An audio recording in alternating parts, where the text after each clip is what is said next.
the worship pastor had a meeting with me about like getting better, and I'm like, dude, I'm fine. Like I'm a teenager. Like like it's all good. Like I'm not spiraling out of control. Like I don't have any like massive trauma that I'm like self medicating myself through. Like you know what I mean? Right. And then I was like, what about like, because you're like kicking me out of this shit, and like, sadly, I was narking on people. But I'm like, honestly, now I look back out on it, and I'm like, no, I should have done that. Where it's like, dude, like this dude on your worship team who's 21 is dating a girl my age, and he's a staff member in the youth group. What the fuck is that all about? And he's like, oh no, no, no, that's not happening.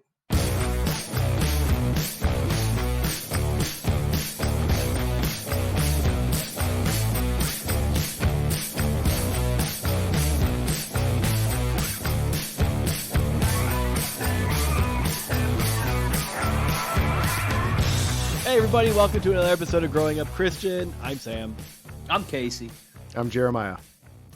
And today we're going to dive right into it because Jeremiah has just become a full-blown Reddit conspiracy theorist, and he wants to try to convert us on the air right now, and all of our listeners as well, because that's what conspiracy theorists ultimately care the most about, is just making sure everybody agrees with them at the end of the conversation. No, Sam. I don't know. There's nothing to agree. I'm just going to point out some things that I think are interesting. And I'm not definitively drawing conclusions. I'm just curious. Don't you think most reasonable people would draw the same conclusions that I have, as I am a reasonable person? You know what conclusion I'm drawing?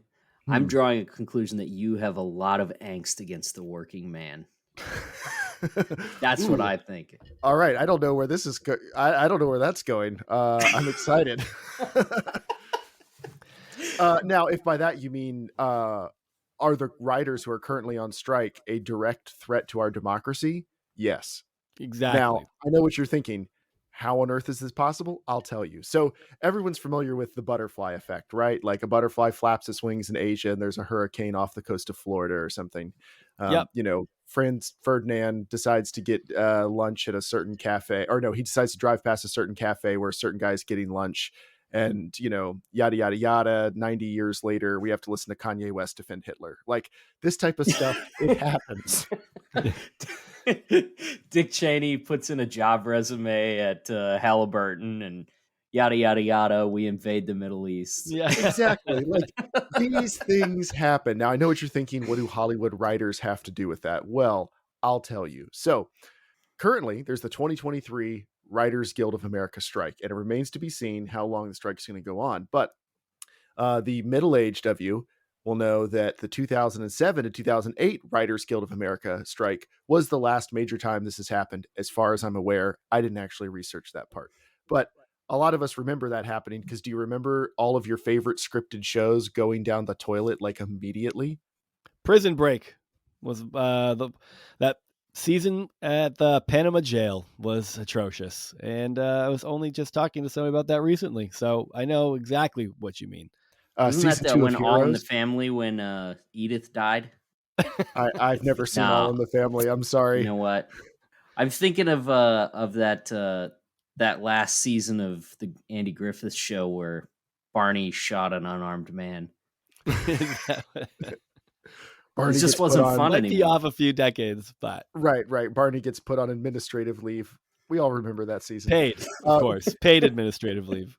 Right. It did hurt shows like Heroes season 2, infamously one of the steepest declines in quality of any show ever. Yeah, that's right. I forgot about that. That was a great show too. Well, started out strong. There's shows that I think did end strong. Like I liked all of Battlestar Galactica. A lot of people think the final season's divisive. But the major story beats had already been planned out before the show started. But the script quality, like the dialogue writing and stuff over the last season, did drop off quite a bit because they weren't able to make revisions. Like the scripts themselves have been written, but if you don't know how writers work, like in Hollywood, you have usually a writer on set. As you are filming scenes and you see what works and what doesn't, people make tweaks as you go. That's a very normal part of it. And so there were shows that already had all their stuff written, but they just couldn't make revisions as they went. They had to do the words exactly as they were on the page. And so some of that worked really well. Some of that didn't. So why is all this matter? Okay. Well, this matters because networks still had to make money and still needed shows. So they were scrambling, trying to find whatever they could to put on the air. That led to a steep rise in reality TV programming because reality TV programming is cheap and you don't need writers to do a lot of the main functions that you do on a regular show. So, what does Hmm. that have to do? I don't know if you start to see where this is going. Now, there was a TV show already on the air, being run by a failed businessman who had failed pretty much every business he'd ever had. I mean, he had squandered a massive inheritance in a bunch of failed casinos and other things, and really things were not looking great for him until 2003, 2004. That's right. This is years before the writer's strike. Um, the Apprentice, starring Donald Trump, was the breakout rookie hit of the 2003 to 2004 US television season. And it helped NBC at a time, I'm reading from Wikipedia, when the network's two long-running successful comedies, Friends and Frasier, were ending their series runs. So this is a bad time for NBC. They're losing some cash cows. Reality TV is starting to explode. The Apprentice helps fill that void, and it gets millions and millions of viewers. The finale had 28 million viewers for the first season, which And this is by today's 2003, you said? yeah, and that was actually like that was really good numbers back then, but that's unheard of now. Like Game of Thrones can't do the numbers that season like 5 or 6 of The Apprentice did. Like that's just how much TV has changed. Now, remember there weren't streaming services and other things. It wasn't peak TV really yet. So there were just literally fewer options for people to watch, and that's a big part of it. It doesn't mean shows back then were like magically higher quality. But I know what you're thinking. That's years before the writer's strike. What does that have to do anything? Well, The Apprentice did well at first. But by 2007, it wasn't even in the top 50 most popular shows on TV anymore. It was going downhill.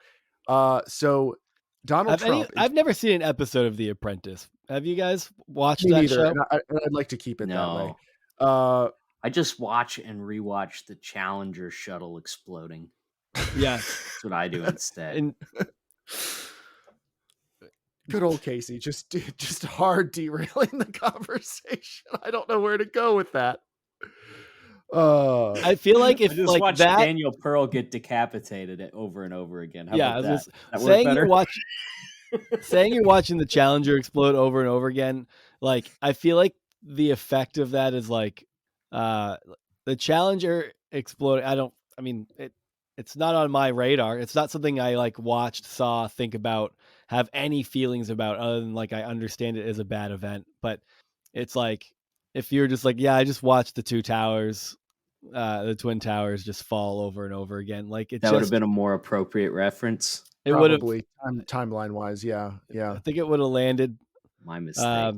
Here I am, like heavier. It lands heavier. Right. Well, we know Trump watched references. Yeah, we know family jokes. We know Trump watched the towers fall probably multiple times on YouTube later because remember he very infamously said the day of, like, I've got the tallest buildings in New York now, and a lot of people were like, "Wow, that's the type of thing a sociopath says." All right, let's just move on from that. Yeah, that was his big takeaway the day after.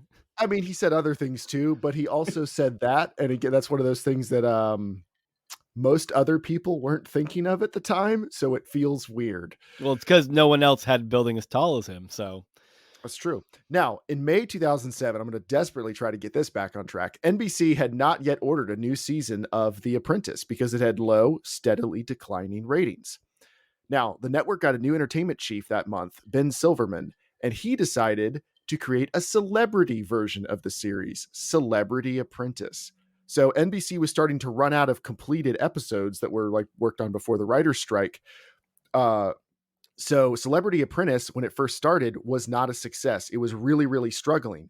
The premiere was bounced around, so it wouldn't have to go up against the last episode of Grey's Anatomy, which had a script finished before the strike because Grey's Anatomy was a huge hit.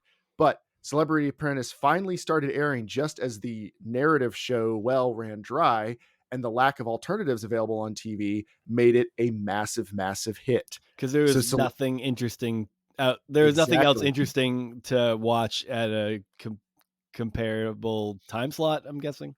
Yeah, there weren't any other better shows. So Celebrity Apprentice all of a sudden becomes this massive unforeseen hit where the original show, The Apprentice, was probably going to be canceled. Like NBC hadn't ordered another one because the ratings had been going downhill. It was like American Idol. It started out really strong and then the shtick gets old and it just starts declining, which is a normal thing. Well, where was CSI during this time? Because CSI I is imagine constant and eternal. That's like saying, where was Law and Order? Like obviously Law and Order is still around. Who was the contestants on that first season of the That's a Celebrity good One? question. Okay. Andy Dick. Of the tallest buildings in New York, and I'm gonna fire Carrot Top tonight. All right. Let me see. Trace Adkins, Stephen Baldwin, a lot of people I don't recognize, Piers Morgan, Tito Ortiz, Omarosa, Gene Simmons. Wow, that's actually Jeez.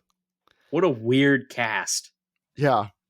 Yeah, I want to know where all of their careers were. Two cast members. Yeah. I want to know where all of their careers were at right before this. Well, Right. you would love Trace Adkins, Sam. It's country for everybody. He has a great song that I think you would really enjoy called Her Favorite Color is Chrome. Okay. Do you know any of the lyrics that you could just recite for me? I absolutely do. I expected so. The chorus goes, forget pink and purple paisley, little mellow yellow daisies, ain't no pot of gold in her rainbow, her favorite color is chrome. Our favorite color is chrome. That does feel like a faithful re-singing of the song, a faithful cover, I'm pretty sure. Yeah. That girl is all about chrome. Was it like Casey, a chrome, weren't you the, chrome weren't you the lead piece? in a band? I'm not trying to have super high standards here, but you could do better than that. I know. Well, there's something about being uncomfortable singing that makes you purposely sing off key, I think. Okay. I'm not taking this seriously. I mean, I've never been able to sing on or off key. It's no matter how comfortable I am, so I guess I can't relate. You have to give the impression you're not trying, because if you do and it doesn't come out right, and people, then you're just stuck leaving the impression that that's how you actually sing, and then you're embarrassed for real. That's why I've never been able to commit to karaoke in a public venue. Oh, I would never do karaoke. You couldn't, under threat of death against my entire family, I don't think I could do karaoke. Literally, I don't think I could do it. I would need several drinks, but I could do it. And it would have to be Creed or Nickelback. I would absolutely slay Creed or Nickelback that's the karaoke. Same thing, right? You're I'm not taking this seriously. Yes, of course it's like that. But I think I've just sung Creed enough in the car at the top of my lungs with my buddy Jesse, where we've gotten pretty good at that. We can do, but then it's I can't sing in general. It's just not happening. But the second you go too high, it's just not even in the realm of possibility for me to attempt to carry a tune, even poorly. I think if I have to sing karaoke, I'm going Bad Romance by Lady Gaga. Okay. Still in the irony camp, though, of I can be extra on this song and it's going to work out okay. No, I like that song. And there's a lot of vocalizing in it too. That I as think, far as a song you can sing, is it because you genuinely like singing the song, or because you can be as ridiculous as you want and it works because it's Bad Romance? I genuinely like singing that song, and I've done it a lot. And you just love when you get to is that the rah rah rah rah ha ha ha. I don't know any of that. Okay, but you like that part, I think. I do. Okay. I mean, it is a good song. So I like Lady Gaga. I do too. Blow me. This is a safe space for that. Is that one of her songs? Is that one of your favorite songs by her? It probably is. Did you guys see her in A Star Is Born? Yeah, she was great. No, that is a way better movie than I was expecting it to be. I saw her in that season of American Horror Story. Mm-hmm. I think that was one of the last scenes I watched before I gave up on that show completely, because it fell off before I gave up on it. I think it had 2 good seasons and then 8 more. Kind of like The Walking Dead. Can't blame the writer's strike for that. It's true. I bet they wish they could, But now I know what you're thinking. Why does it matter that Celebrity Apprentice becomes this big hit? Donald Trump is a billionaire. He's been successful for decades. Like, this is just a thing he does on the side. Not true.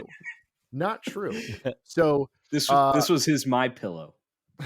tax documents obtained by the New York Times show that Trump had squandered a $413 million inheritance in a series of losing plays in real estate and casinos, according to an article in The Guardian. On his tax return in 2004 alone, he declared $89.9 million in net losses. This is one of the things about Donald Trump that has always irritated me. He has been a failure for like decades monetarily. He's just always been able to find people to loan him money or burnish things. Like, based on the Trump name, he's able to make enough money to convince people to like take another roll of the dice. Now, it's worth mentioning fewer and fewer of those people were located in the United States as time went on. And that is one of the reasons why people have always had a lot of suspicions about his possible ties to the Kremlin and stuff, is because a lot of his investors over time, as American banks started being like, you don't make us money, so we're not interested, he started working with a lot more overseas banks, including some Russian ones. And so that's where some of that comes from. Just if anyone's ever China as We're well. concerned about his Saudi and Chinese. All the different connections. None of them are great. None of them are fantastic. But the important But thing he to remember did put is, his businesses in a blind trust, guys. Sure. And the blind trust, could the blind trust see that like he was going to stay at them with the Secret Service and charging the government obscene amounts of money to play golf at his own resorts while he gave away his $400,000 a year salary? His blind trust is essentially that meme of Jesus covering his eyes with the hands.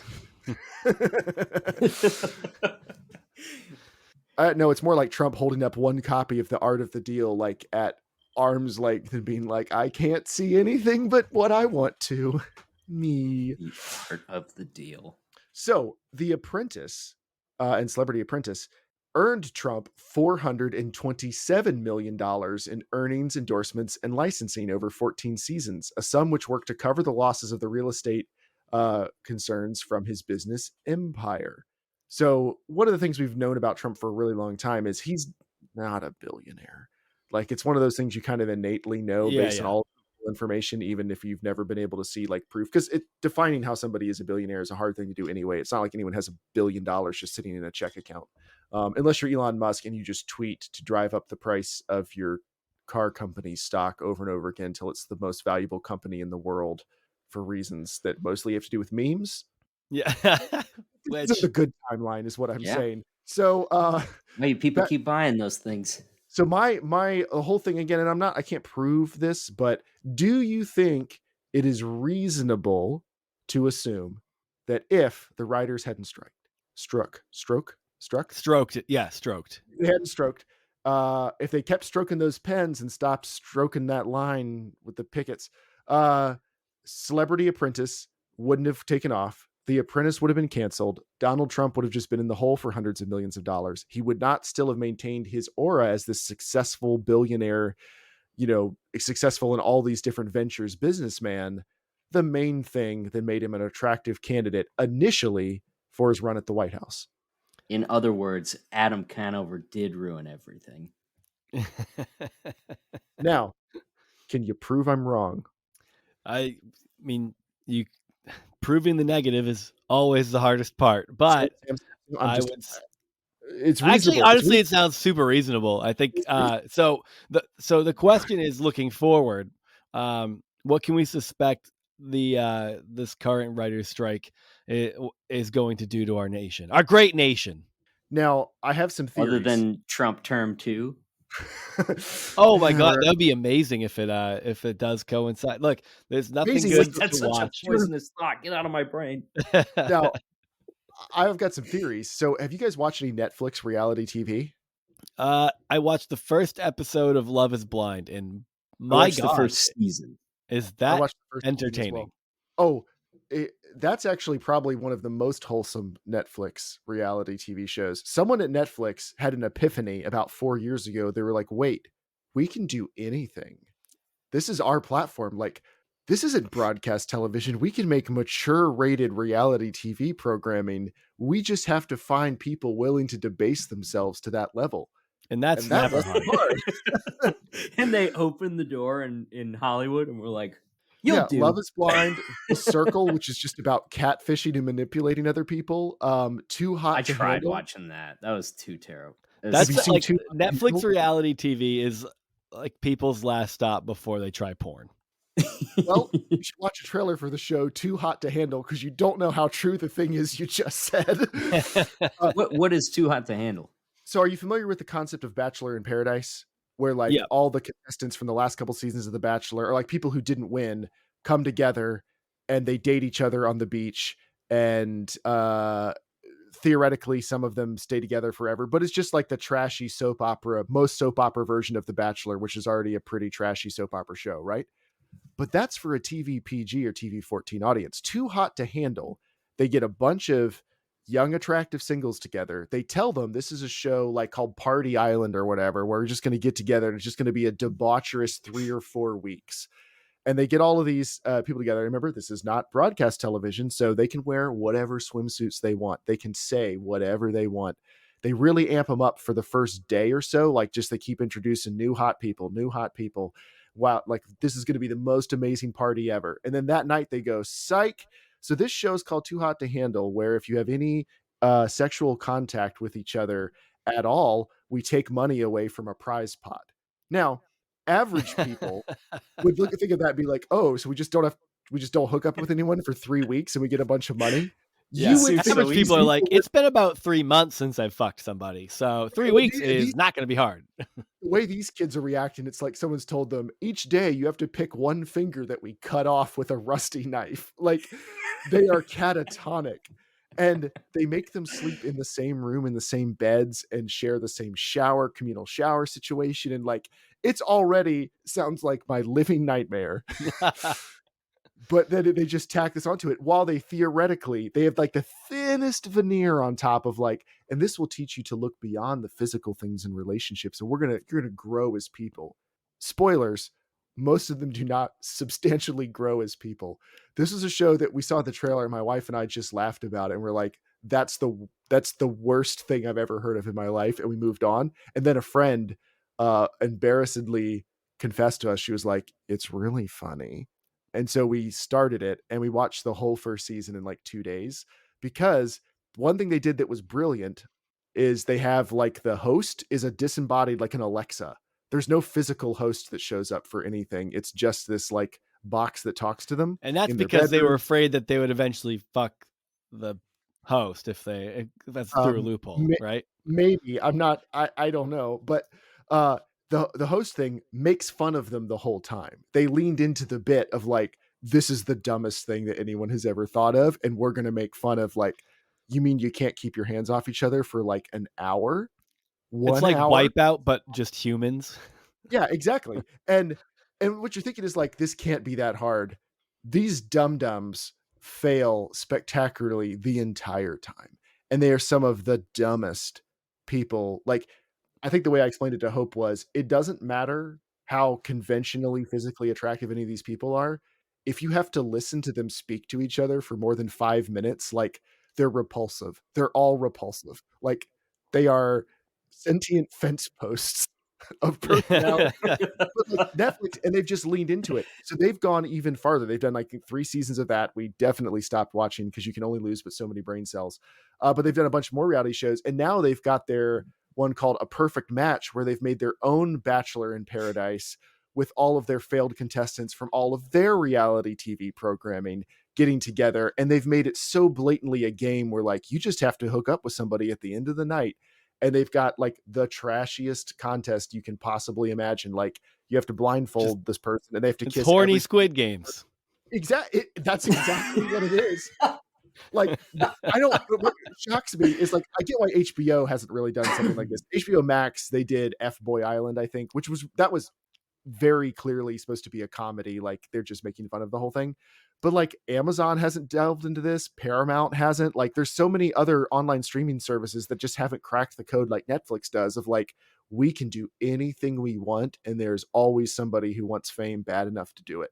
Like, it's incredible. So that's one of my predictions for this, is like, places like Netflix are going to somehow dig deeper. Like and I think Netflix is And bad. to You be talk fair, about Netflix is like, I feel like Netflix went from being like when streaming services like really started taking off, it was like Netflix had a lot of content. We got good shows. There's like House of Cards. Um, I'm blanking for anyone else to name, but there was more consistent like quality shows, and then they got into like the content quantity over quality, and that's kind of where they've stayed for a little bit. And I started watched a couple Netflix shows lately, and I'm like, some of their like crime drama types or their like thriller, mystery, conspiracy theory kind of shows, and it's like they all fall off so hard. They really like aren't well written enough, or acted enough to like even suspend reality for a moment to just buy into some weak premises for the sake of pushing the plot. Like they're bad. Like I watched The Night Agent, and that was I've been pretty good at like not finishing shows when they're trash. Mhm. And I somehow ended up watching that whole thing, just hating every second of it. And like sitting there alone, criticizing the direction and the plausibility of all of it. And then like I still like I feel like most nights I'm like, well, that I sit down to watch something, I like check Netflix and scroll through a ton of shit and be like, there's there's nothing. And I feel like they're just gonna dig themselves deeper into that hole where like a few times a year, uh, they have like these like shining stars that drop, and that's what keeps people really on Netflix. But then it's like quality, like I'm guessing that's the connection you're making anyway, but just quality content, uh on par with what we were getting from reality TV during the writer's strike, where it's like just keep Exactly. churn it out, because these people are going to keep watching it because they're just mindless drones with nothing else to do. Or just people habits are hard to change. Like it's not even that. It's just they're going to do everything they can to try to promote any of these new shows that they're creating and And make them seem like 95% of people just watch shows with their cell phones in their hands now anyway, and it's great like cell phone in your hand television. I can't stick with them anymore. Like I feel like movies are almost ruined for me at this point because most of them are so like paper thin and not good. Yeah. I don't know. I've watched a few lately that I thought were decent, but they're mostly older movies. well, But I think that's always been the case though. It's just that it's what survivorship bias. You remember the good movies that were old, but like you can go through the DVD bin in 2005 at your local Walmart and like there's so many trashy comedies that just aren't made anymore. Like nobody The Scorpion King was great. Don't you say well otherwise. that was a blockbuster. I'm not even talking like that somehow was very successful. God, so bad. Yeah, there was plenty of bad movies back I mean, if then. it wasn't for the Scorpion King, The Rock might not be the president of the United States in 2036 or whatever, you know? You got to think Oh my about it. God, kill me. I hate The Rock. The only thing that would be worse was be the Rock and a Matthew McConaughey double ticket. The most nothing that has ever been said by two of the friendliest guys. I think it's safe to say I've The one guy only just smoking a cigarette like backwards, and the other guy being like, "Guess how many eggs I ate today?" I may have only seen one movie with The Rock in it, and that would have What? been when I went to see Jumanji with my foster son, and I slept through all of it, so almost all of it. So I don't think I can even count it as seeing it. You But hasn't seen Fast Five? I haven't seen Or a Fast anything. oh, We've had this oh, conversation. Yeah, I'm sorry, I forgot. It's too I late for us. We can't do it. you blanked it out. I would, if it wasn't already done on a podcast. I'd watch them all and talk about it, but that's already been done, so it's not worth trying. We could do that with Seventh Heaven if you guys want to go and like rewatch all of Seventh Heaven and talk about I it. haven't watched it for the first Oh, time. man. I've never seen it, but I just keep seeing these clips floating around of it seeming like the most ridiculous television show with like the craziest, most like blown out of proportion plots that are basically like a 1 hour conversation with your teenager about how to make better choices turned into like the end of the end of everything, the end of the world. It's like way overdone, and it's funny. It seems comical now, and I feel like committing to like watching more than like a few episodes would be a waste, but could maybe like we should just watch the pilot of a bunch of old ridiculous like television shows. I wish there was more Christian television. Like we had what were like Christian television on like cable was like Touched by an Angel was one. Like, is there any others other than like Touched by an Angel and then no? Not really. Yeah, Not a I didn't lot. have television Okay. growing up, so I would have How missed about anything. like a modern take on McGee and Me, where he's like, Oh, it's that the would be same dope. dude, but he's like a 50-something pudgy. And the schizophrenia QAnon has guy. not gone away. It's basically It's just like like Shutter him Island, but talking with to a McGee. cartoon on his way to like storm the Capitol. I have a Oh, okay. man. Okay, how about this for a reality show? Okay, there's a lot of conservative pundits that are out of work right now. So, okay, what if we get as many of them as possible in it? And I want the all stars. So we get Tucker. Yeah, Mhm. Okay, we get Steven Crowder. he's not out of a job yet, right? He signed with Rumble, I think, just He's out of a- recently. Rumble. Rumble is But yeah, where morons go to die. Right, he didn't get Where the $50 moron is million. where- Rumble's where morons go and like fade into obscurity, I think. Yeah, he didn't get the $50 million Daily Wire contract because he called it slavery. Yeah, And the Daily Wire, who I don't love, they have slightly more ethics. Like the bar is really low. Theirs is slightly higher than his, where they're like, this is not, in fact, slavery. Like, this is actually a pretty generous deal compared to what we normally do, and it is no longer available. Okay, but we get Crowder. We got to get Shapiro in there, Mm-hmm. right? I want Jesse Lee Peterson. That's a must for me. oh yeah, that guy would be perfect for reality television. Even if it's not and just, then we even throw if in a you're couple going a of different youngsters. angle, you don't even need to do this conservative angle. Put Jesse Lee Peterson on anything, and it'll be better. Everything. If it's a reality show, it's better with Jesse Lee Peterson. Yeah, he's gonna like fondle somebody's feet at night or something like Yeah. that. Yeah, so Tickle what is them the with reality a show? Though? feather. So Jordan Peterson well, should also be on this. I okay, want to see you have Jordan this each Peterson. of murderer's them- row, of right-wing thought leaders. What are you going to do with them? Think Human Centipede. kind of similar to the too hot to handle or whatever. Is that what it's called? Yeah, too hot to handle. Yep. Okay, so we put heart monitors on these guys, and we got to put a big nut out there for them. So it's got to be like, I don't know, let's say $10 million is the grand prize. Okay, but they've all got a heart monitor on, and it monitors where their BPMs are at all times. And then we make them do menial tasks together. Like they have to, do some landscaping pavers and, rewire a radio in an old Ford truck. I see where this is going. The like, show us you're a real man. Like, show us what real America's like. Yes. The show. Do all the tasks that they would chastise young people for not being able to Put do. Mike change Rowe the in tire, there whatever. too. Let's get failed actor Mike Rowe in there to pretend like he can do some dirty jobs. Sure, get them all in. They have to work together on these menial tasks, right? And every time their BPMs go over like 120, it starts ticking away money at the grand prize. And every dollar that ticks off of that 10 million total goes to like the Antifa training budget. Oh, so they don't just reduce their prize money. They put it into a fake charity called the Antifa training budget. Yeah. Sure, just give it to that BLM lady that's going to jail. Whatever, just something that they really won't enjoy.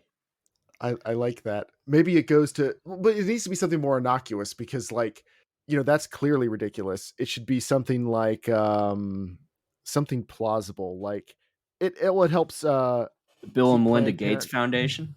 Yeah. Oh yeah, that's perfect. Something that like is on the surface very generic, and they're gonna have to fight the whole time to not repeat their Alex Jones nonsense about it. Of like, sure, the Bill and Melinda Gates Foundation. That's fine. Yeah, the Clinton Foundation. We do a different one for every episode, Yeah. Oh, it's like the charity of the week. They have to complete these challenges while money's going to charity of the week. It's like, don't get riled up. Don't scream. Or, you're Bill O'Reilly needs to be on this then. funding the next color revolution in Eastern Europe. Is Bill O'Reilly still alive? Yeah, he's still alive. It was He's Rush still Limbaugh. making Rush money. Limbaugh died. Okay. Yeah. Okay. You had me confused Yep, there for a sadly, he moment. I won't was be like, damn, joining did I us. miss the Bill O'Reilly death? Shit. I am looking forward to it. Not that I looked forward to Rush Limbaugh's death. I want to be very clear. Like, but I enjoyed a lot of the material that came out of it very much. like, like it's not like I was cheering that the guy died, but I had a pretty good afternoon looking at those memes. Yeah, there was some solid ones in there for sure. And I feel like we're going to get similar stuff out of probably Tucker Carlson too. He's made so many confused, bewildered faces, like while looking at like green M&M not sexy enough ? That like I feel like the meme stuff has been solidified for a generation. Like until people stop saying the dude's name, period, he's going to be memeable. I don't know. There's potential here. There's potential here. I see it. I could see it. I think you got to make the stakes, not stakes higher, but whatever the jobs are, maybe in some episodes you just like make them listen to AOC for 15 minutes, and if they say anything, then they lose money. Just or because maybe they could like rake some leaves and not get too bad out of shape, but like if they're doing okay, you just like send some Mexicans across the street to rake some lawns and then see what they say, like about, what's happening in the neighborhood or people stealing jobs and shit like that. So, I mean, you got to find ways to just like throw in some little things to like really up the stakes for them if they're keeping their cool too easily, you got to make it challenging. Make them work in the sweltering heat, and then the only hydration is just a big cooler of Bud Light. But just it's got to be like the cans with like the trans the pride stuff. Cans. Oh, is they pride? I thought it was like the trans flag or pride flag, whatever. I don't know. But they have to drink out of those, otherwise they won't see red. They won't be triggered. They're working like barefoot on hot asphalt, and the only shoes that we give them are like Colin Kaepernick edition Nikes. Yeah. To be fair, we could play this game. Could be pretty targets. funny, depending like with, and you could just if you're trying to make money, I could easily write the flip side of this and throw it on like 7 p.m. on Newsmax. You know what I mean? It'd be easy as shit. True. Oh yeah, but that one is already like I feel like that's too easy fodder. That's something people already think is happening, of like you couldn't give these weenie liberals like a job doing anything real and they just fall apart. Forget all like manufacturing in any blue states, whatever. No, it would be like finding liberal. It's like you have to sit through a dinner with your father and listen to his racist rants. Like that. Okay, all right, yeah, I get it. Like this challenge is family reunion. Yeah. And you have to bring a date from another ethnicity. Yeah. And like oh man, you let them pick. You're like, which one do you think you're going to get away with your family well enough? Like, we have a Hispanic guy who does not speak English as his first language. We have a guy who's just from Africa, but he looks kind of white. South Africa. It's like, right, well, your family know which part of Africa is he from. Just not sure how much to be upset. Exactly. Yeah. Like that's no. You could do a fun game with this either way. One might not land so smoothly for some people, but well, time to introduce our guest. Yeah. Our guest this week is our new friend Angelo from a lovely band called Mighty. We've been connected with Angelo for a little bit. He joined our Discord. We've been chatting on Instagram. He's an awesome guy, and we wanted to have you guys get to know him too. His band is releasing music now. They've been doing a bunch of singles. We didn't get too in the weeds on it, but basically they were set to release an album with a label. Some shit happened, and they got dropped from it last minute, right before their album was about to come out. Big frustrating bummer. But Angelo is awesome. He's definitely like excited about putting the music out. I'm glad they are. It's great. I got a chance to listen to the album that they're releasing. So they're putting out like a song a month for a while. You can stream it on Spotify, and you can also find it on Bandcamp.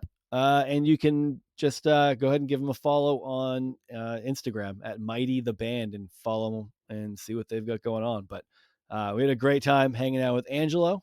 And if you join our Discord, you can hang out with all of us together and see all the fun conversations we have. I introduced him as a NASCAR enthusiast because he's been posting a lot about going to a bunch of NASCAR events, and he's actually piqued my curiosity into something that would probably be a slight culture shock for me if I went, but it does seem like a great time. And I was sold after finding out that you don't have to buy beer there. You can just bring in your own. So I'm Oh, Sam, you don't know about a NASCAR? big, Oh I'm a man. big fan of any sport that lets you bring in your own beer. So Well, if you like the show, leave us a review wherever you listen to it and share it with a friend. We appreciate that. And like Sam said, the Discord is the place to be. You can find a link to that in our link tree on our Instagram profile. So, without further ado, enjoy our conversation with Angelo of Mighty. hey everybody, we are back with our guest and NASCAR enthusiast, Angelo Fiaretti. That's what you want to be known for, right? Is your NASCAR enthusiasm? It's you know, I mean, I'm that guy. I'm that guy. Yeah. No, thank, it's thank been you fun, for man. noticing. You've been, so for the listeners, Angelo will he's been in our Discord for a little bit now, and we've been going back and forth about NASCAR because that's a world I have no familiarity with, and for the first time in my life, I'm like, I feel like it's piqued my curiosity as possibly something fun to do and not just make fun of as a New Englander. So I've They're fun to go appreciated. to. That's what it seems like. It seems fun. How much are Dude. beers there? Let me tell you, you can just bring in a cooler of your own beer. Oh God, You don't got I love beer. this sport. It's I didn't the realize best how much sport. I loved NASCAR. Yeah, it's the greatest sport in America, maybe in the world. And there's some things that you have to get past culturally a little bit. Honestly, it's not that bad. Talladega and Daytona, two of like the biggest races, both of those were some of the most diverse sporting event crowds that I've ever seen in my life, which You is don't say. massively surprising and Yeah. so fucking cool to see. Like it's I feel really like just being there is what, like, because conceptually that everything's driving fast, but I feel like actually experiencing it would be like, that's when it would seem like, oh wow, this is incredibly impressive. You know it, but being there feels like it would make a big difference. it is Yeah, just like the being in the sound. yeah, you need earplugs. Like the sound and the feeling, the bass and stuff as the cars go by, like it's unbelievable. Yeah, The coolest like race thing that I've ever gotten to go to was I went to a couple of MotoGPs, which was pretty cool to watch. I was a big motocross guy back in the day. Oh yeah, Yeah, yeah, legit. that was fun to watch. I actually And then what World of Outlaws? Do you know what that is? The I dirt live track. Yeah, dude, I live like 10 minutes away from Lernerville Speedway in Pennsylvania, and it's one of the places that like started that, and that is my like Friday night bar because the beer is like so much cheaper than any bar around. So I'm like, dude, I'll pay $15 to get in, watch some dudes run around on a dirt track, and drink a bunch of like $1.50 cans of Busch. It's perfect, and do the best people watching in the world, like dirt track people. That's a different breed. It's wild. Yeah. It's That's some grubs. Yeah. I mean, they're go ahead. Yeah, I was gonna say, they're people who like, they're outdoor laborers who work like 12-hour shifts, and they have no interest in cleaning up or showering before they hit the bar. Yeah, there's and also you do not see those people until they go there. Like they are really coming out of the sticks, and that's the only time you will see them in public other than like on their construction job. And it's like, holy shit, man, like you've never groomed yourself. And I'm not really one to talk, but damn. Yeah, these are like meth binge work 6 days straight of construction and then disappear for 2 weeks after you get your paycheck. Like that's the yeah. crowd. Yeah, like OSHA's worst nightmare type of people. Dude, meth is that's a fun one. We could go down a rabbit hole of meth. I only knew one person who got addicted to meth when we were in college, and Only one? that was only one, and that was a bad spiral to watch. I guess I actually knew more than one, but the other one I knew I never saw during that time. But oh man, that is not a fun spiral to see somebody go down. Just slippery Like slope. I didn't realize it was possible to stay up so long and then like sleep for so long without actually being dead. Like they defy the odds of living. It's incredible, really. Dude, I've worked with a few people like they got off it and they're telling me about it, and like they're like, dude, after like 4 days you start seeing shadow people. Like he's like, I'm walking through my trailer and I look into my bedroom and there's like a whole orgy going on in my bedroom, and I'm like, what the fuck are you people doing in there? And like they just all look over at me and like then go back to what they're doing, and then you realize there's nobody there. Very weird. What do they call that guy? What do they call that guy? The Hat Man that people see? What, Slender Man? It's like it's not Slender Man. It's like a guy in a wide brim hat. Yeah, with the red eyes or whatever. A lot of people see. Yeah. I don't know. Ooh, I just know like the I don't like shadow people. It's the boogeyman. I do like how meth people that smoke meth, like their teeth rot, but they kind of rot in the same way that like a popsicle stick melts, to where their teeth don't just fall out. You get like the piano key teeth. Yeah. Yeah, it dissolves. You get like what was it, the crocodile dentist game when you were a kid? If you push in like every other tooth, Yeah. That's the kind of tooth decay. Yeah, because you still got the stems in there. They're just gone after a certain while. Yeah, and there's always really trying to remember one the misplaced one. It's like all gums, but they just still have that one hanging on. It's definitely not white anymore. No. You see the people who it's like, why is it so white? What happened to the other ones? You're staring at the core. Honestly, yeah. It's like, there's something in there. Holy shit. That's the innermost ring of the gobstopper. Yeah. How many licks does it get to the center? All it takes is like a drink of like cold water to make him pass out. Yeah, right. Just washes over all the nerve endings. Oh my god. Dude, that's making my mouth hurt. I know. I'm in pain thinking about it. Let's move off this subject. Well, now that we've talked about NASCAR and meth, let's get into your life story. Growing up meth head podcast. And hope it doesn't include the latter. But yeah, so okay. Your life story, man. Let's you said you're in Pennsylvania now. What's yeah. Where are you from originally?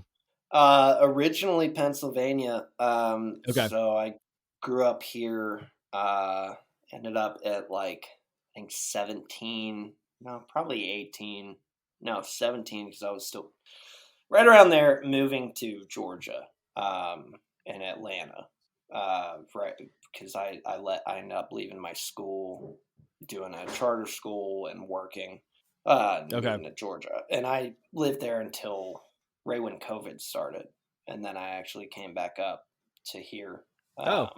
Just there's nothing to do during COVID. Yeah. I was like, why not? Yeah. Go back and see the family.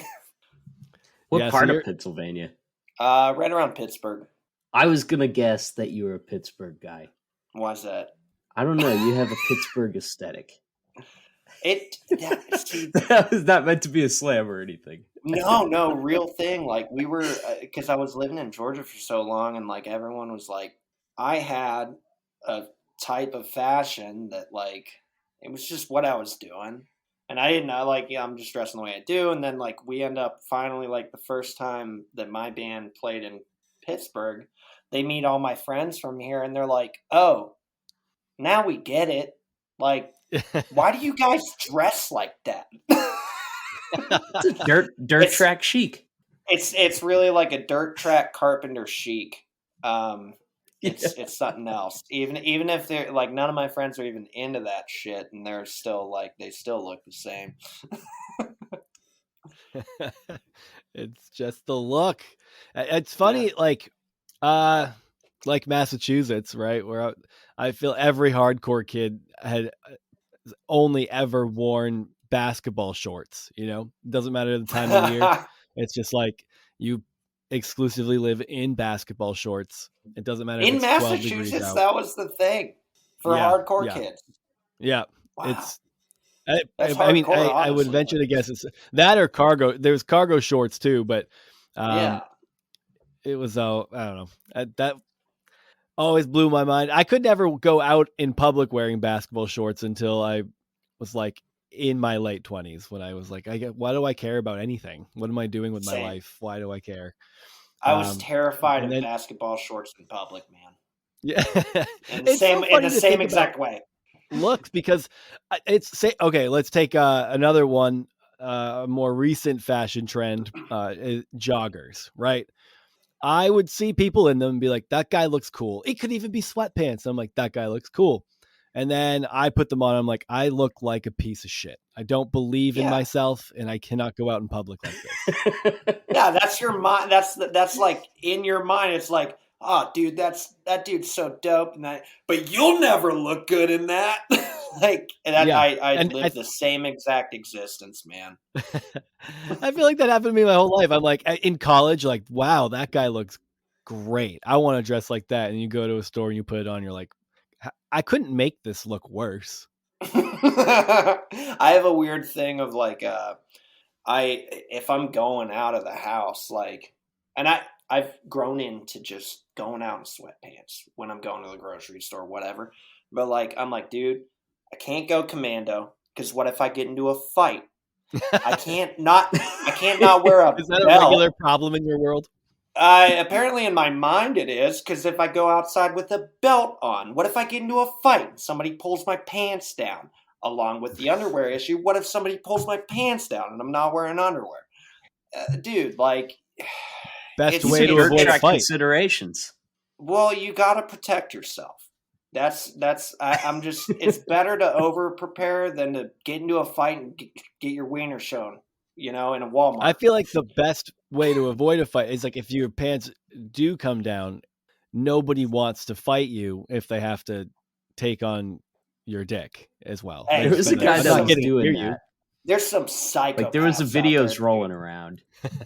Just some dude takes out his forget. dick and it's like, all right, let's go. And nobody wants any of it. There was this guy that was making videos like that, where he would go and just kind of like, he would just, like instigate a fight with somebody.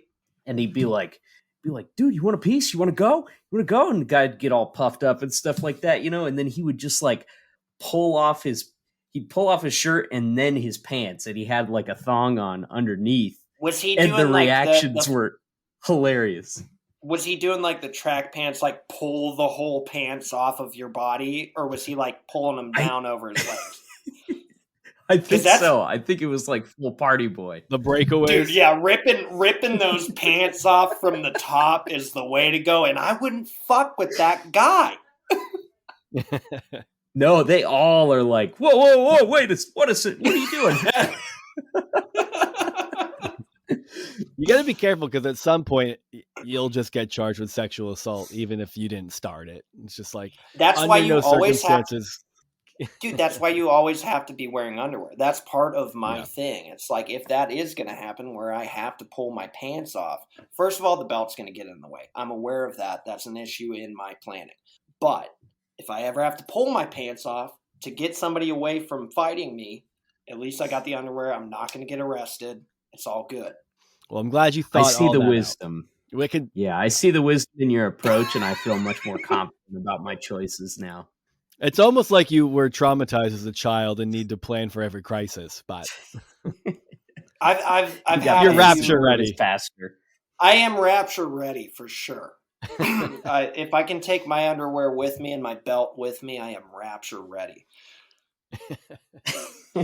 Which I don't So what think kind that of if you've seen Left Behind, you know that that's not going to happen. You can't take your belt with you. no? Just You Sadly. can't even pile take on your the fillings. plane. Just pile on the plane, dude. So I'm sorry. growing up in Pennsylvania, what's your background there? Christian school, public school? What? Let's get the general background here. Public school in a small town. So Christian school, essentially. Christian, yeah, basically, honestly. I You feel like know, most there's public schools in small towns turn into that a little bit. yeah. If there was one kid, even if he was like you're hanging out in the bad crowd, and it's like, hey man, like I think Jake doesn't like believe in God anymore. It's like everyone's like, holy shit, like we're really messing up here, and it's like, dude, like brother, you just tased somebody in the hallway beside me. That was a real thing that happened. But legitimately, it was that that was the worst Hallway of it. tasings. I remember running from a taser in the hallway. It was living through Jackass in the hallways. Okay, Mostly just you had a tasers. no rules kind of school. Well, no, but I mean, That's when you you know get a small taser. It's the size of a fucking LG Envy or whatever. And a That's when you Motorola know it's Razor. small town. Yeah, when you have Motorola Razor tasers.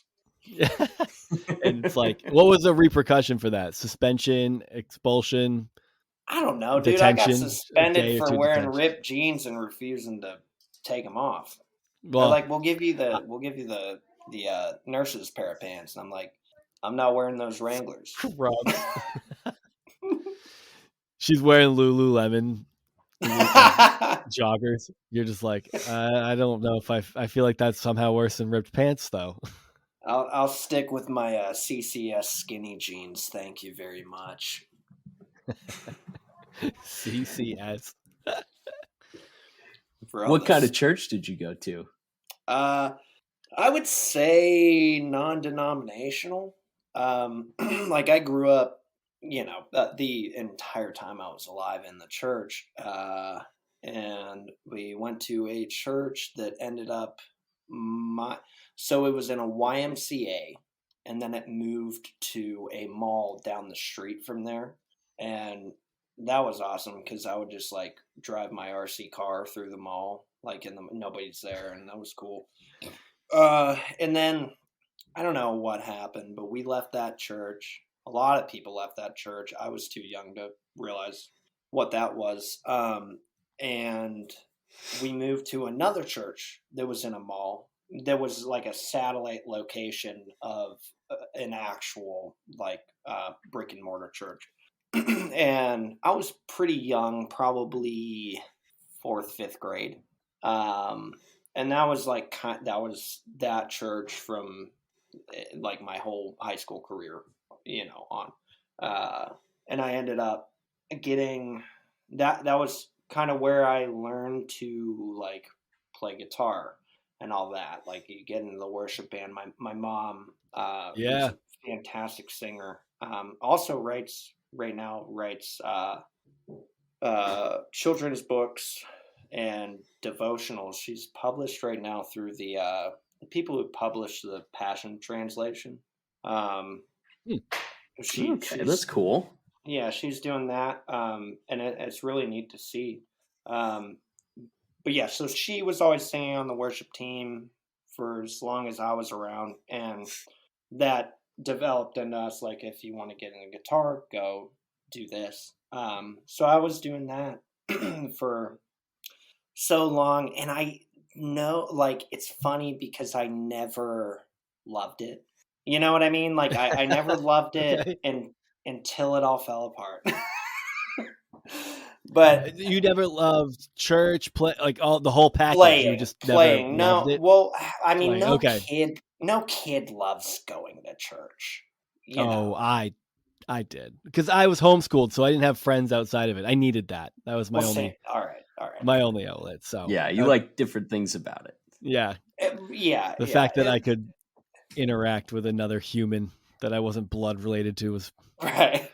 confusing sometimes, even. Like so doing that and like, you know, whatever. So doing that for however long and like get involved in the youth group and all that, and like youth group trips are super fun.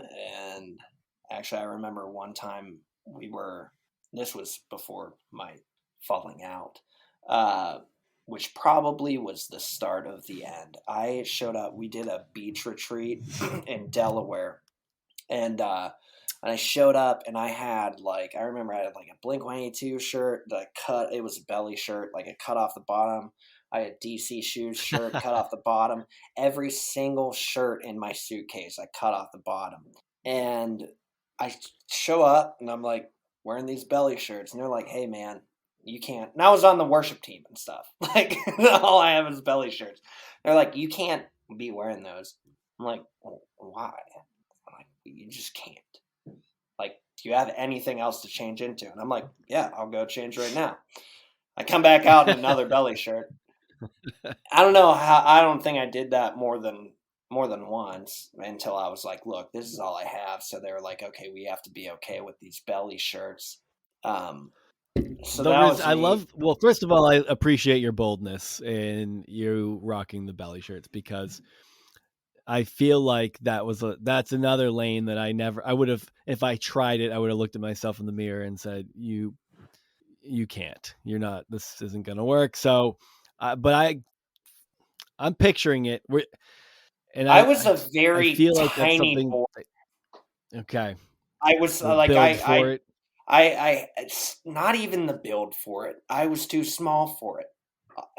There's like, I don't know, but I was just like, man, it's summer. This is my summer look, and that's what's going on. And it kind of like, I don't know. I feel like I create a lot of issues for myself with things adjacent to the belly shirts, where it's like, this is not affecting anybody, but it does piss everyone off, because it's like, why do I have to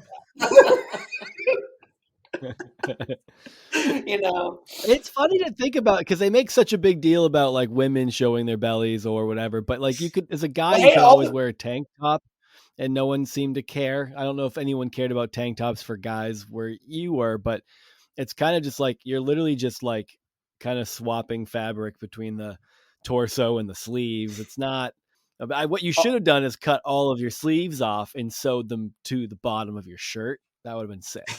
There we good go. move. I could have totally nipped that in the butt. But I mean, but Done then it with it's the like phrase.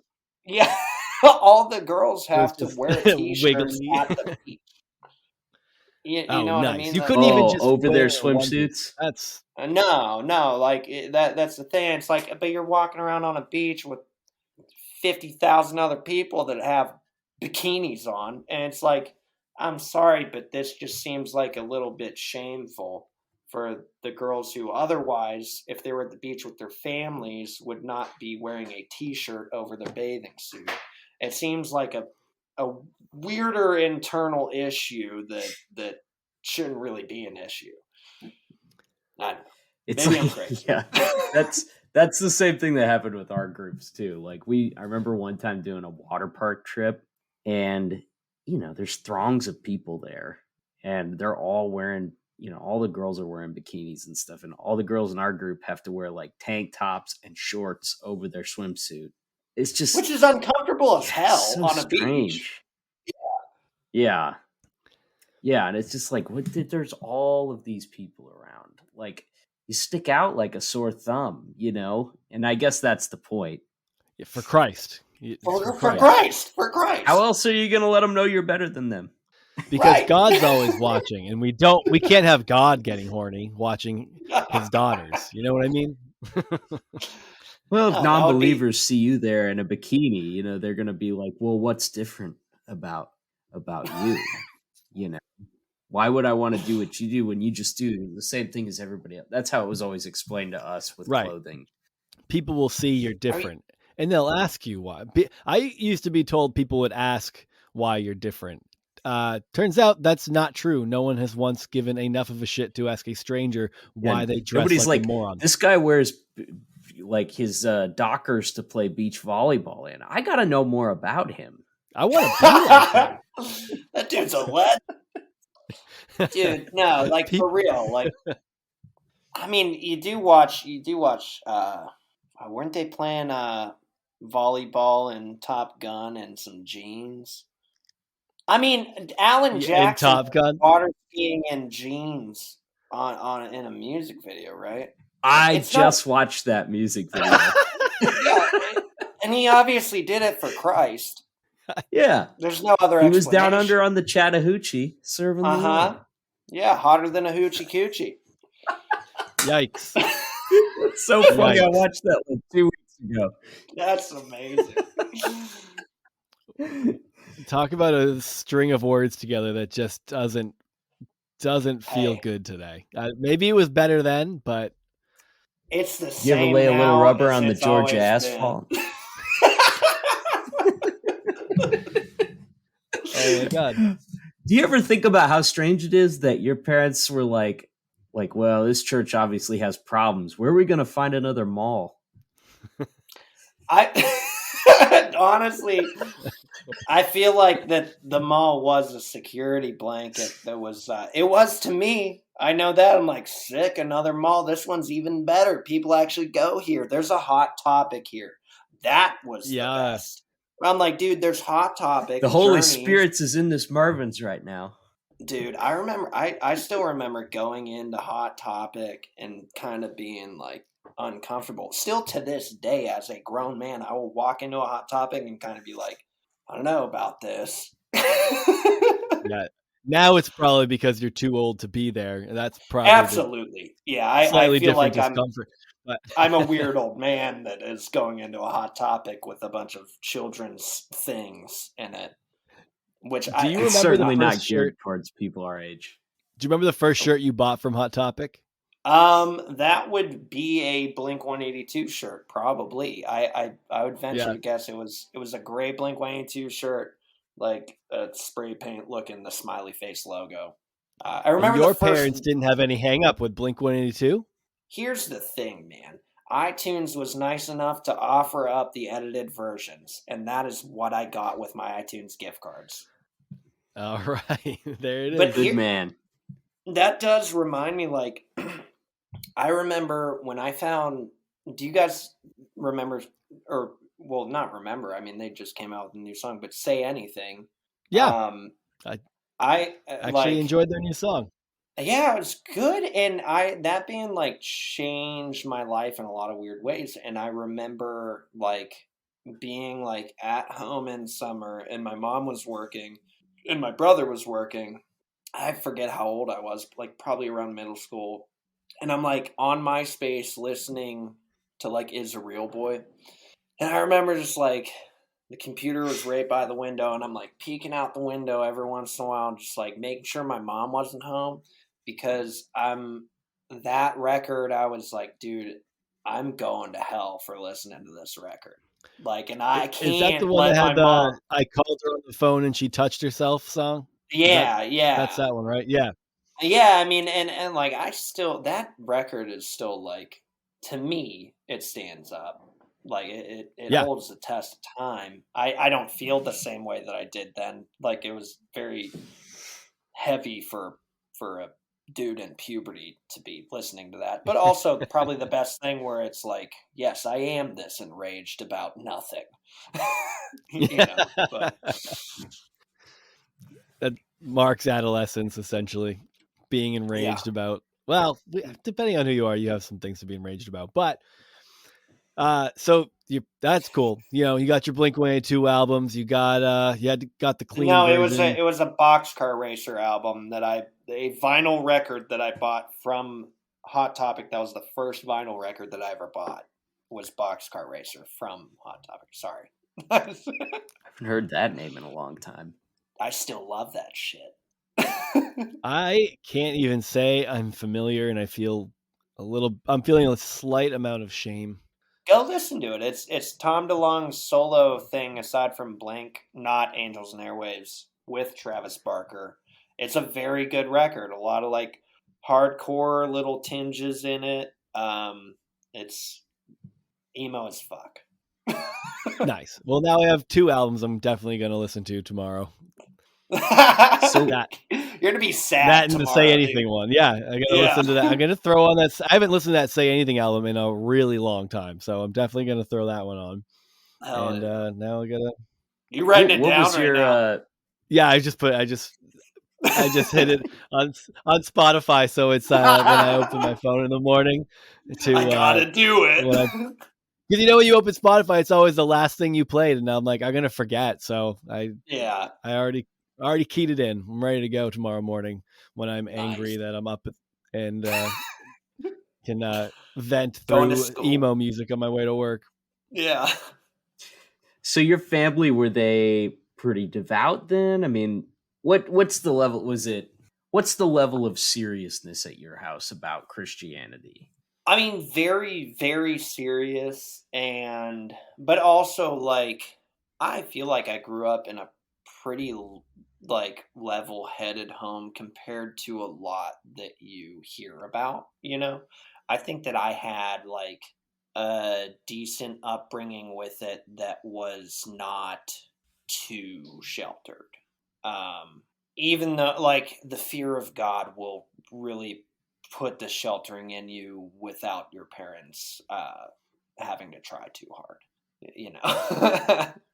Yeah, especially when Right. surrounded with it completely Yeah, between church and youth group and things like that. right. It's constant. Like they didn't have to do much work for me to have a rising anxiety of myself, of my eternal life, you know. Which was I honestly great childhood, like amazing. Like I'm very thankful for all of it. I wouldn't I wouldn't change a thing. If Yeah, it's funny. We've talked a little bit about how like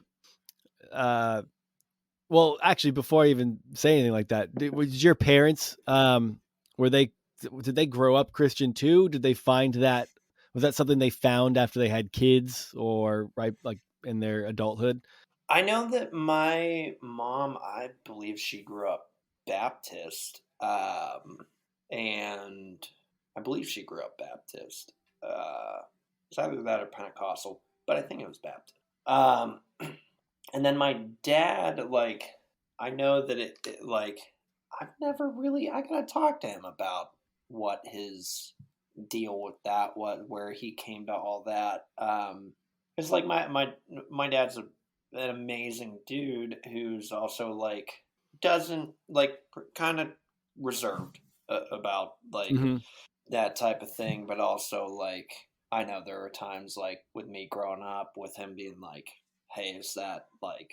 I would honestly kind of be surprised when he was like, "Hey, is that what you think God wants you to be doing in your life?" I was like, "Man, I've never heard you really open up and do that," which was meaningful also because it was very much like I'm fucking up as a child, and he's just like, "Dude, get it together," like which is nice. It makes it very meaningful. It's like my parents really gave a shit and supported me in the absolute best way that they could have, and like Mm-hmm. I'm forever grateful for that, you know. I think Was that's it? cool. I mean, sometimes like the talking about this kind of stuff in these like evangelical circles, i- sometimes people are a little hard on their parents, I think. Or there's this Yeah. idea that like, oh well, if your parents hadn't taken you to church, you would never have to struggle with like spiritual guilt or anything like that. I don't know that that's the case. I Well, mean, yeah, and that's like I hear that a lot because, like, like I'm a fan of what you guys do, and I hear like all those stories and stuff, and I'm like, I'm sure like 100% I can draw parallels and whatever, but ultimately, in my view, it's like I I don't want to blame anyone for where I'm at or how I feel when I know that there's I can do something about this. And that's not taking away from anybody else's experience or whatever. It's just I don't know. I lived a different experience, and I feel I feel the way I do about it. But there's definitely holy shit, dude. Sometimes you hear those stories that are how it's very frustrating to watch somebody trying to do what they think is best for their kid, and they're just ruining a Yeah. childhood or whatever in the name of God, and you're like, dude, this is borderline evil. Lay off and fucking just let them be okay, because they probably are okay. You're just projecting this weird thing onto them that they're gonna be completely lost if you lose your grasp on them, and that shit bothers me Right. because you see that so much. Yeah, definitely. I think where some people I think where some people might have walked away or cleaner or had an easier break would be and maybe not hold so much resentment or anger towards their family or something, is uh, if they can leave and they feel like their parents still are like their parents, that they don't feel like they're Yeah, constantly juggling this, parents are trying to get them back in, they're always trying to talk to them about it and pull, it's dropping those little quips here and there to let them know that they're worried about their soul or whatever. It that's what I see most people seem to be if they change their mind at 17, 18, 19, 20, early 20s, mid 20s, late 20s, and they're it didn't cause so much tension with their like family relationships, I feel uh that would change a lot in how people perceive their upbringing. And of course you'll learn things in church, like you said, you'll get plenty of it from the church. You'll get that fear of God and that fear of eternal damnation. um but as you move on, you have that cleaner break and you go, I don't think I even believe in that anymore. If you didn't get that constant reminder from the people who raised you, you might feel yeah, a little bit better about how uh, about where you're at without so much of a challenge. And then the other one Yeah, I see is continually making it a wedge. yeah. And yeah. when people have Well, kids, it's you see when your parents start thinking that you're not raising your kids right because you're not raising them in the same religious atmosphere that they did, and they try to they start saying things to your kids or trying to indoctrinate them when they have sleepover, something like that. I'm not speaking from experience. I'm not overly concerned about that for myself. I know that yeah, yeah, some of my family says things, and my kids will stay over my mom's and she'll show them something here or there, and I right. I don't I Hopefully don't it's freak about Veggie that. Tales. Hopefully it's Veggie Yeah. Tales, or she's just handing them a fucking POD record. That would be Yeah. sick. Oh, if my parents, if they handed them a POD record and were like, this is what you're falling asleep to, I would be like, why are we not closer? We need to repair this. We need this better. I would love that. Yeah.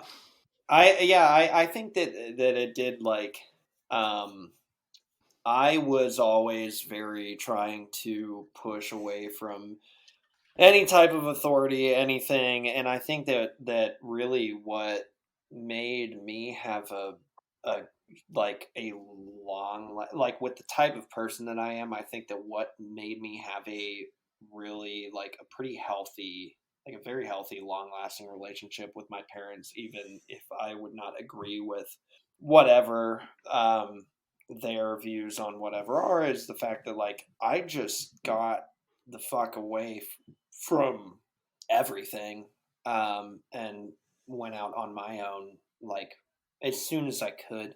And Hmm. also it blows my mind they handled me so I was they handled this issue so well, where I was a big part of my church, and going through high school and stuff, and on the worship team every Sunday, playing in the youth group every Sunday night or Wednesday or whatever, and and like, so I'll get into that, I guess.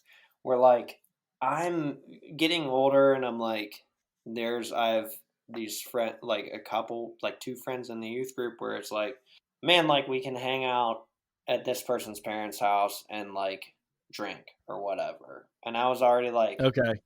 smoking cigarettes and like, and then so we're like doing this, and it's not destructive at all. Like we're just like hanging out there, like having a couple beers. When you're that age, you're getting shit faced off a couple beers. But so it was like pretty heavy. But and then you go into like the small groups and youth group, and when everyone's like, hey, what can you do to, better yourself and get closer to God? I'm like, well, like everyone's like, oh, I can read my Bible more.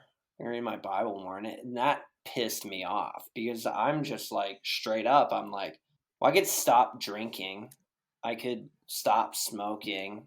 I could like, all this stuff. Like I could not be smoking weed.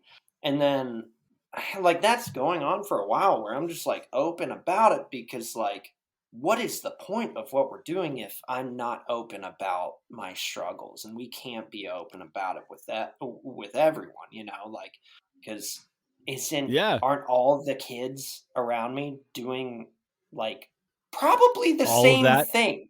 Yeah. Yeah. And like they're all public school kids, it's like don't give me that act. Like I never wanted that. And so like then like a while goes by, and like the worship pastor, who like I was like family with this guy, like adored this dude, he ends up calling me, and he's like, hey man, like, are you like, he's like, I hate having to make this phone call, but he's like, are you smoking cigarettes? I'm like, yeah. He's like, are you drinking? I'm like, yes. Like yeah, like I'm telling you people that. I'm like trusting everyone with this like I'm not telling my parents, but like it's like, like patient confidentiality type shit. Where I'm like guessing is like that in Right. the church, and like all that stuff. He's like, man, like can't be on the worship team anymore. And he's like, you got to tell your parents. Like, are you serious? You gotta tell He's like, your parents. you got to tell your parents. And I'm like, why? He's like, well, because you're not going to be on the worship team. And then I'm going to have, like, they're going to be asking me, like, hey, why isn't my kid on the worship team anymore? And, like, either you tell them or I do. And so, like, I told my parents, and Because they turns were out like, the church doesn't have a code of ethics for that stuff. no, that's the weird thing that you find out, I didn't see that one coming in my contract, but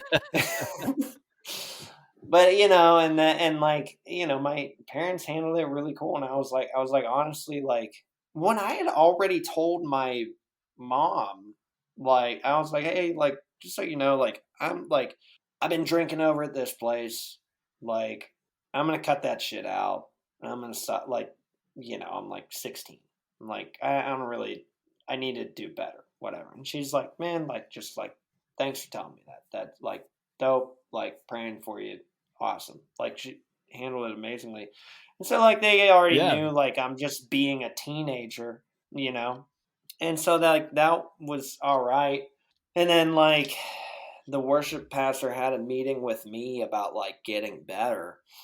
And I'm like, dude, I'm fine.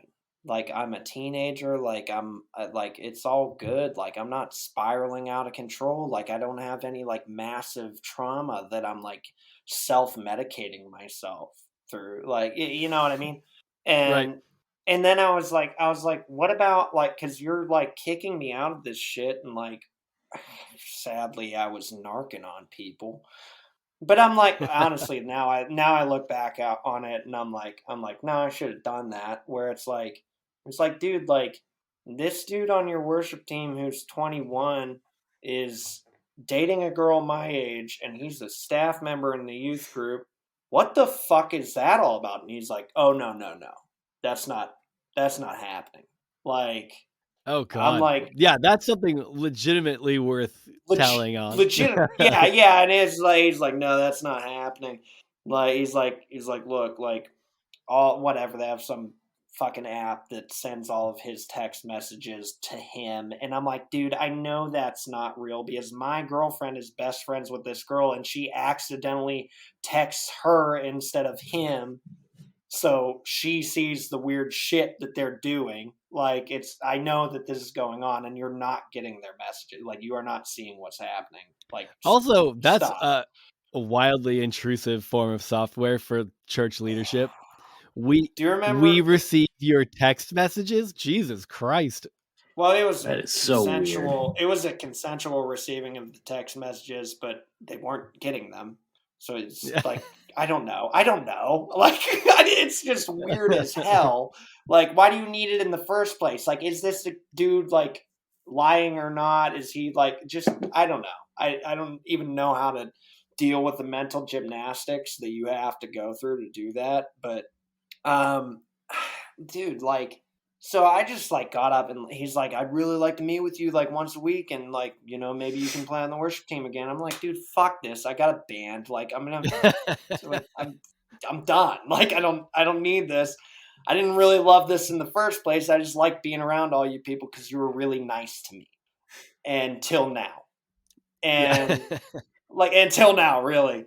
And then like so I my girlfriend at the time, she was like really big. Do you guys know about like Relay for Life, the cancer like track walk thing? It's basically like a No. Yeah. yes, Casey? I think I'm familiar with it.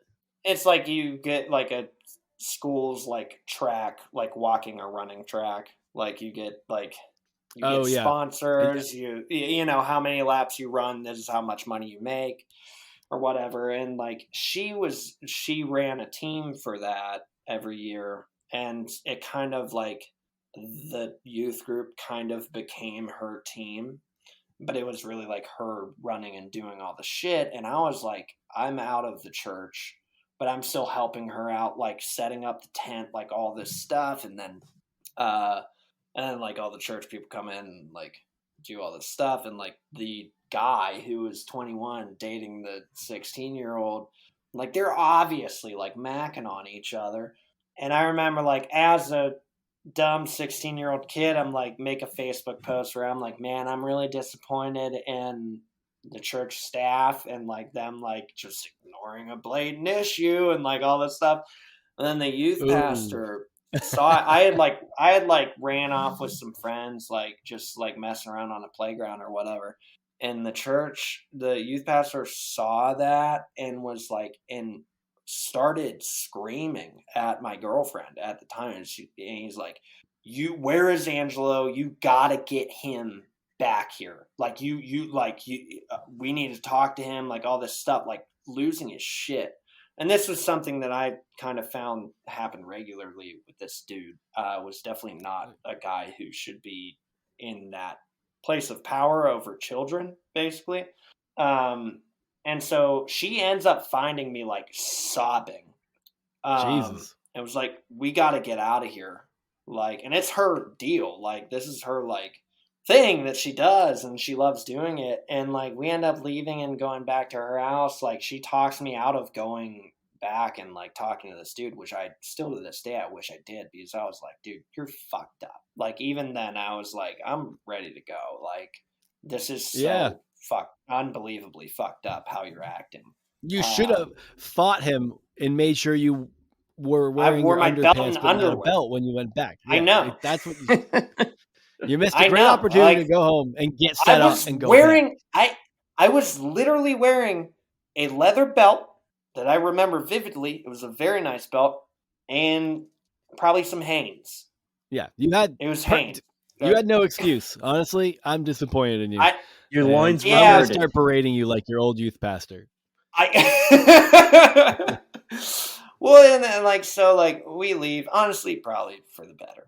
But it still just like bums me out that I'm like, dude, like this guy just like screamed at a child who was like only doing a good over thing. something. And Why was was he something that, protecting this guy the way he was?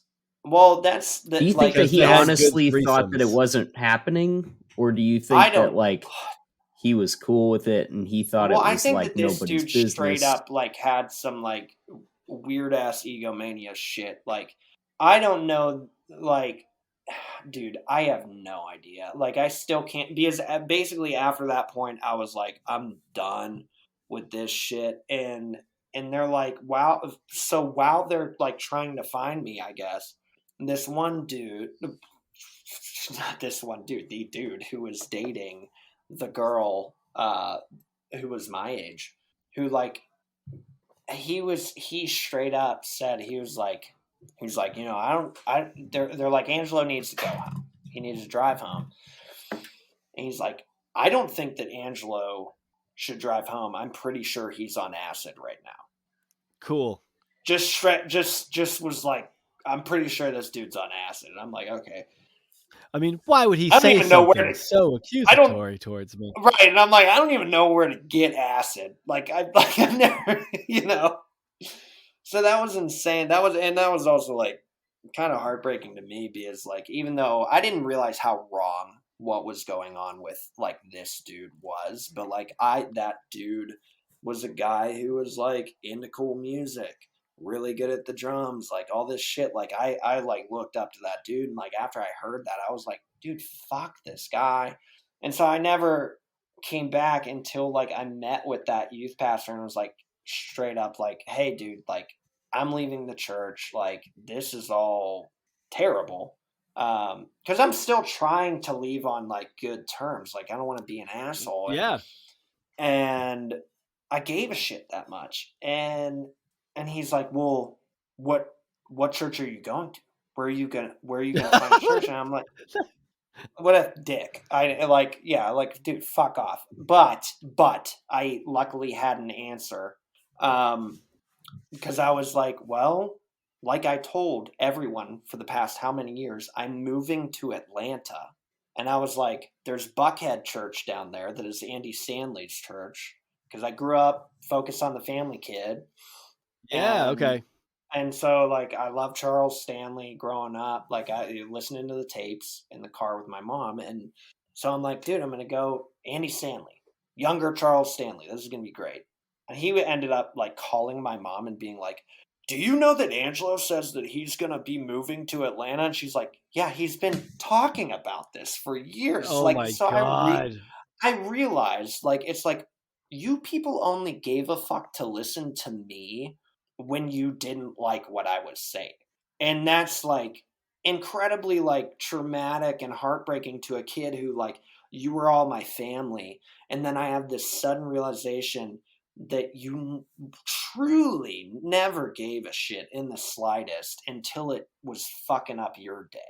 Yeah, You they know? love the status quo. I feel like I never got into shit at church, but like I was the best kids, the ones who were there, who showed up and wanted to like invest and be involved, are the ones that kind of flew under the radar because no one had to worry about them. Like in church, in youth ministry, quote unquote, you're like kind of in the business of damage control because teens just fuck off.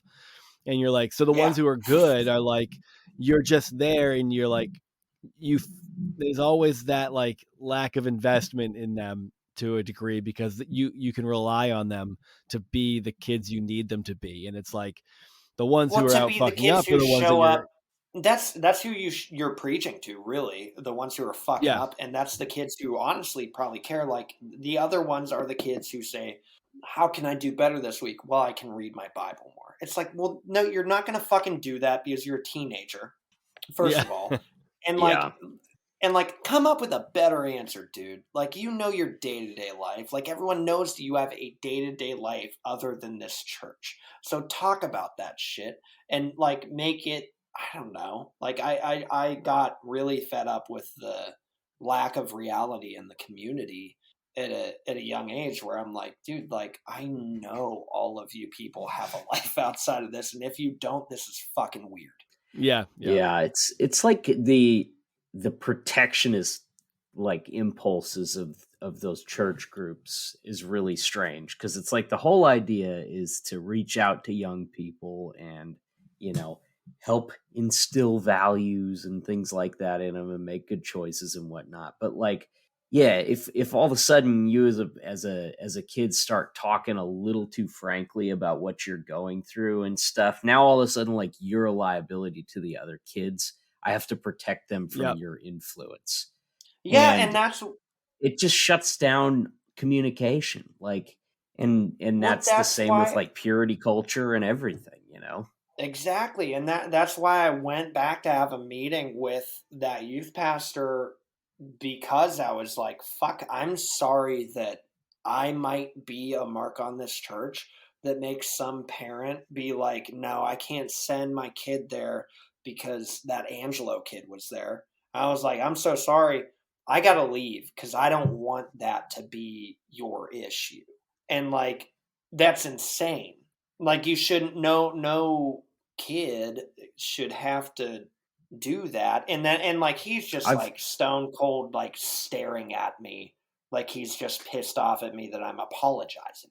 And You know, that's like, the other problem too, is like the guys that are in those roles are so, it's like not seeing the forest through the trees. Like, you get so engulfed in that community and in that, you know, culture, that like, you know, you lose the plot.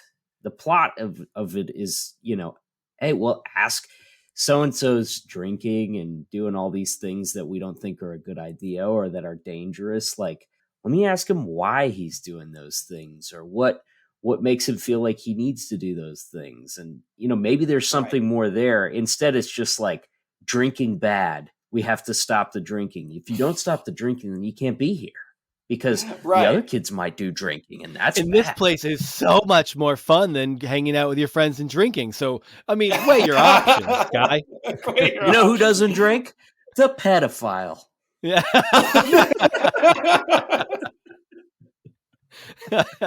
Never a drink in his life. And I, it's dude, and such that like run of the mill crap too for teenagers.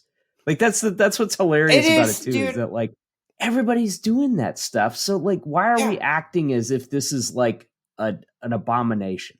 right. Where's the surprise and why are you scared? You know, Yeah. like, why are you so in fear about some kid who's acting exactly like every other kid is going to act? Because they treat every sin with the answer to all of it is abstinence. Abstinence isn't just like about sexual things. Abstinence is No, everything. And if you can't right, practice abstinence, like like they don't talk about management. It's like, don't do this ever. And if you did it, never do it again. And like, if you can't do that, we're not going to talk about like, well, let's see if we can figure out why you're doing that, and maybe we can like help you cut down on that or whatever. Like, it's purity at all costs, or else you have to go. right. And And it's also that's good. it's Sorry. the no, you're fine. It's what you were talking about before though, is like they criminalize like honesty and like being an authentic person. And that's where the reinforcement of just being like a fake ass bitch in church comes from, is like, well, I was honest, and this is where honesty got me, and that's supposedly what they want, because authenticity is like, I mean, it's like the groundwork. You start there, and there's only up. But like anyone else who's just kind of playing the game and doing their own bullshit on the weekends, it's like you're fine with that, because then you don't have to manage it. Like, again, it's damage control in youth ministry. You, as long as the other people don't know that's what's going on, or you don't know, you have plausible deniability, and you don't have to like fucking ruffle your feathers. You can, even for me, like in what I do for work, it's like, as an adjustment counselor, I'm like, the days that kids say things to me that make me go, fuck, I have to look into this because I might have to file a 51A. Like, those are the worst days that I have, because I'm like, that's the last thing anybody actually wants to do, is like Mhm. it look into like what's wrong and where the problems are, and then deal with them. But the church has like an ineffective way of doing that. Is like, we don't want to look into it, because if it's not, and it's like the hear no evil, see no evil nonsense. If we don't look into Yes. it and we don't know it exists and we have plausible deniability, then we get to keep this facade. And I don't even think they believe it's a facade. I think they convince themselves of like their perception is reality, and it's like we get to just be this gets to be what it's expected to be and what we're told You're a that it perfect should island. be. Yeah. You're a perfect Yes. island. Yes. And it's like if you really want like the church to grow or whatever and be a more welcoming place to people outside it or like some people like me, like you really need to reevaluate your shit and how you handle reality and like fuck, like small groups start drinking. Like you have your Sunday night or weekly small group, drink and don't like stop like I don't know, You'll there's get more so many honesty, like that's for sure.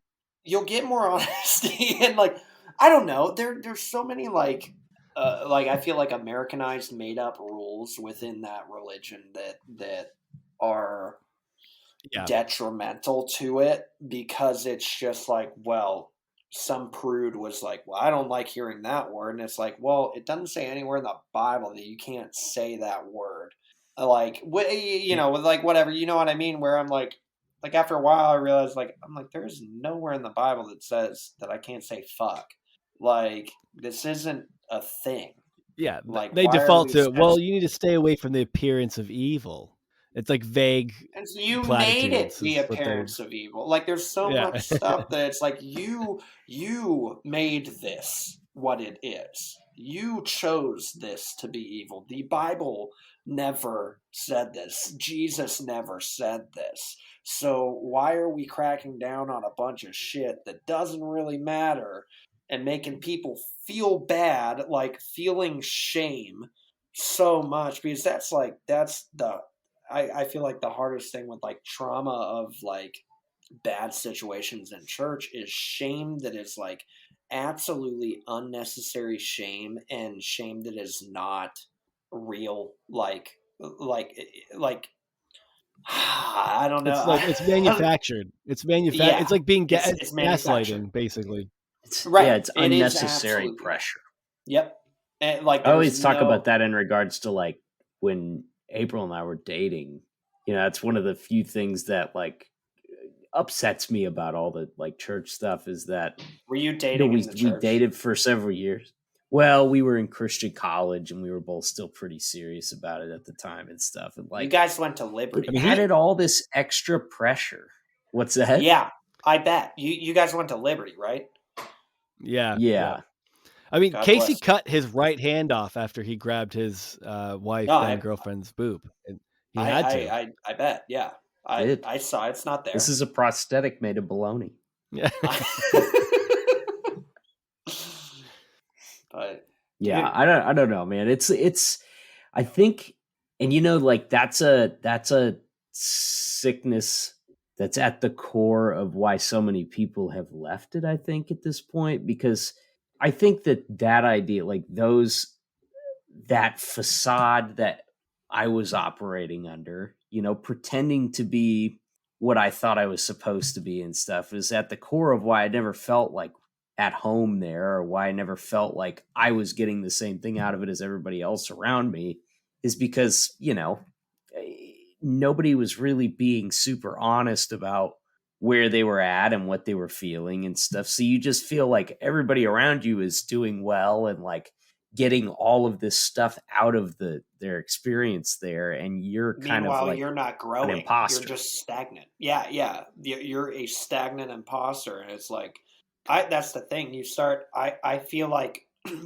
you stay in that type of environment long enough, like in a way you're kind of believing that you're a piece of shit constantly and like why am I not growing and like you're lying to yourself because like if it is what they say that it is like you shouldn't be doing that to yourself and you're fucking fine the way that you are and you should be accepting yourself the way that you are. Like, absolutely, you should be growing, and everyone has room to get healthier and be a better person.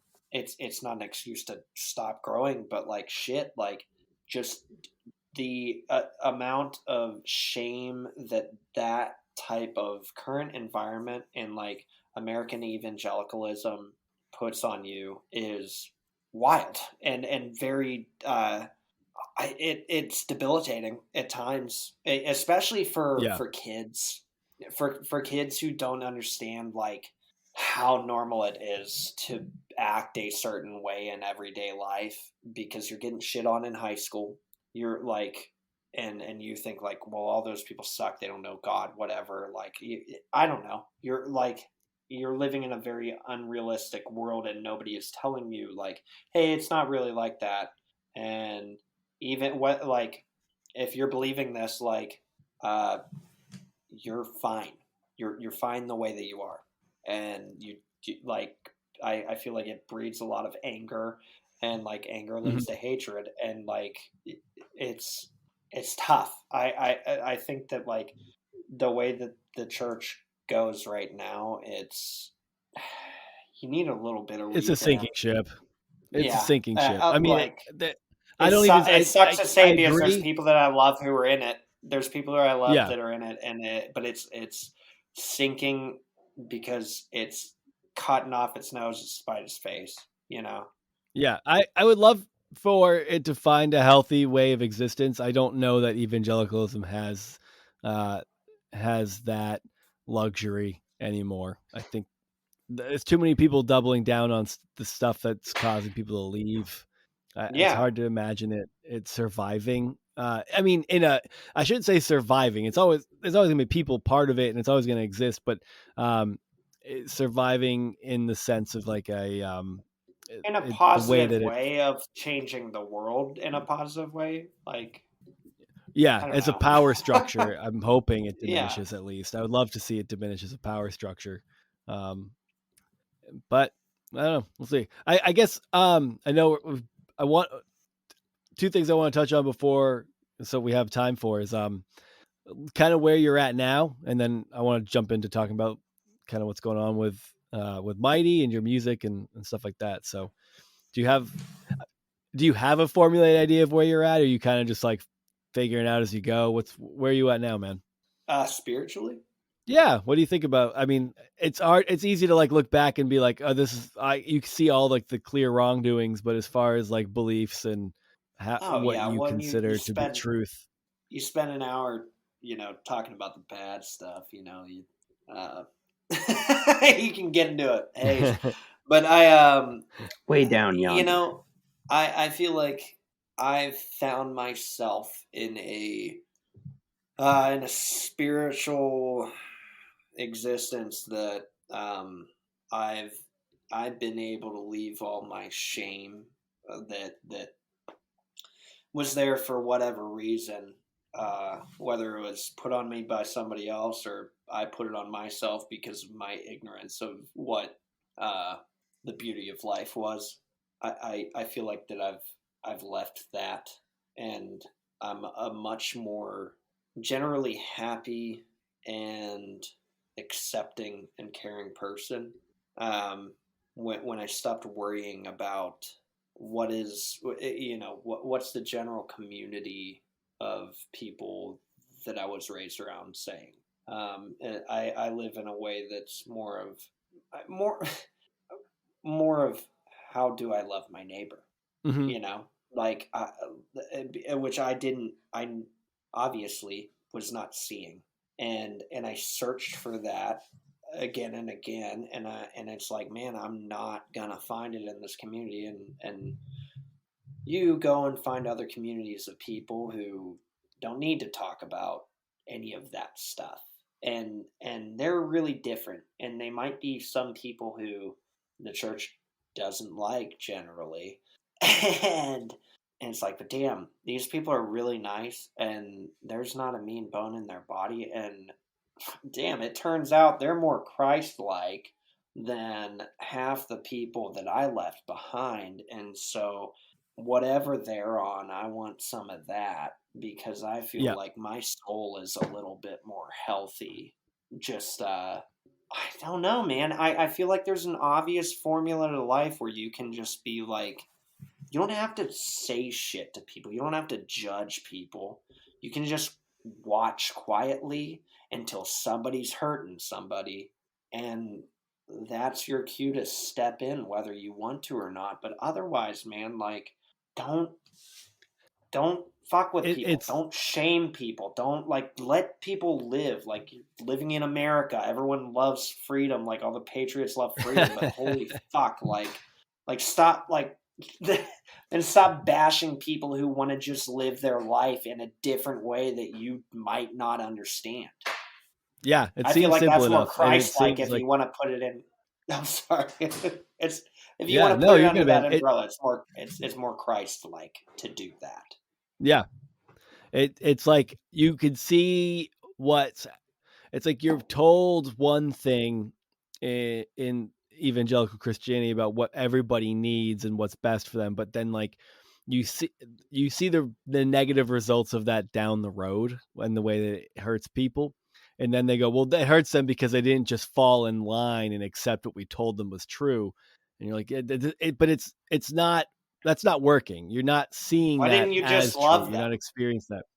And yeah, and then you see other people do what the church has said they're doing, and you're like, well, that's actually working. That's lifting people up, that's pulling people out, that's going with them through their shit. That's, I mean, it's just being a friend. It's just loving your neighbor, as you said. So it's like you eh, it's a disconnect between what your stated values are and what you say works, and then like what's actually working in your general experience. It's like it ends up being disconnected. So I like what you're saying. I agree that, you know, when you when you're seeing it work, when you're seeing actually caring about people work, not in the way that like you were told you're supposed to, because that's quote unquote love, um, Right. but more like unguarded and unfettered.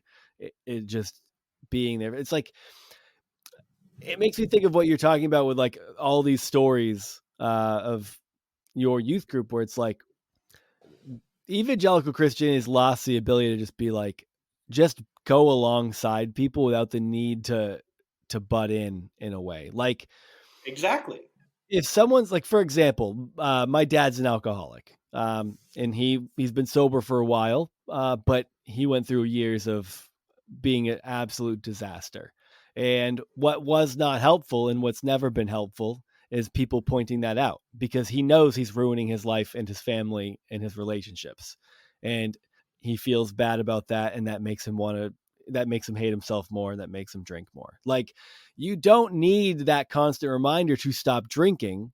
You need people to be there for you. And that might not Yeah. necessarily be your family, because there's an added level of conflict there. But like, and then after you hit rock bottom, whatever that is, and you find sobriety, you're going to say, that person was actually there for me. Like, sometimes just being there for somebody isn't changing their life. It isn't making them make good choices. It isn't controlling. It's just, it's the existence of going along. It's just going along. It's just existing with them. And they'll realize later that that was more life-giving and saving than anything else. And they might not know it at the time. And it's, I don't know. That's not what you get though in church. I don't think. I actually do think my Right. dad got that from some people in his church, which is great, and respect to those people. But as a whole, especially as a kid, you're just under attack for your poor behavior. Yeah. I think When it's how just the many people who times? speak up. Yeah, and how many The people who times have speak you up like? tend to be the ones that do that. Yeah. Yeah, like when like nobody ever responds well to, "Hey, stop it! You're fucking up." Like children, especially Yeah. like Of like course. it's Right. like you're never gonna get a good response. You're never gonna get what you want. Like they're not gonna stop if somebody's fucking up. It's like they're obviously dead set in their ways. So don't be like, "Hey, dipshit!" Like you know? Yeah, people don't respond well to, hey, you're wrong. And they go, oh, you know what? You're right. I'm wrong. And then they change. Yeah. Nobody does that. That's When just not has the that human happened? experience. Yeah. Yeah, when has that ever happened? But not to do a quick shift, but I do want to get to it. So let's talk about Mighty. I know you guys have gone through some bullshit and you got some new music on the way.